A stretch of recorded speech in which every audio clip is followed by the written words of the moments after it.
अस्सलाम वालेकुम फ्रेंड्स। आज की इस वीडियो में मेरे पास ये मशीन है टॉपकॉन की ES101।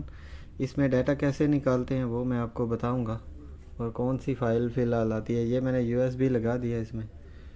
ये मशीन का डिस्प्ले आ गया। तो आपने करना क्या है, सबसे पहले यहाँ पे ये एस्केप का बटन है, इसको दबा के तो USB पे चले जाना। USB पे जाके S टाइप में डाटा निकालते हैं। S टाइप आ गया तो उसके बाद आपने एंटर कर देना।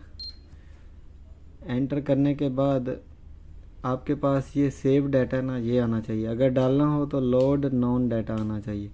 अभी हम डाटा निकालना है तो सेव डाटा यहाँ पे मैं गया और ये जॉब 4 है जिसमें मेरे 13 पॉइंट है, ये 13 पॉइंट। तो यहाँ पे जब आज जॉब 4 सेलेक्ट हो गया तो आपने एंटर करना है। तो देखें यहाँ पे आउट लिखा हुआ आ गया। फिर मैं एंटर करूँगा तो आउट ख़त्म हो जाएगा। ये मैं एंटर किया, आउट जैसे ही आया तो आपने ओके कर देना। फिर उसके बाद वो कह रहा है जॉब 4 में SDR फाइल है, हम कहते हैं ओके। तो मेरे पॉइंट अभी 1 सेकंड में इधर आ जाएंगे। ये जैसे ही यहाँ पे यस करना है तो ये मेरे पॉइंट चले गए। क्योंकि 13 पॉइंट है वो बड़ी स्पीड से चले गए, समझ नहीं आई। तो चेक करना है कि ये पॉइंट गए या नहीं गए।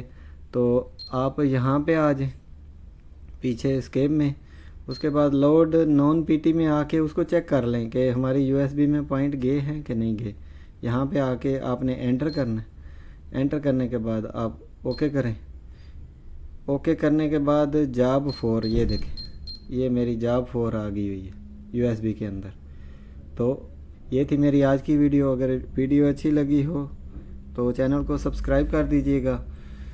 आज के लिए इतना ही। खुदा हाफिज़।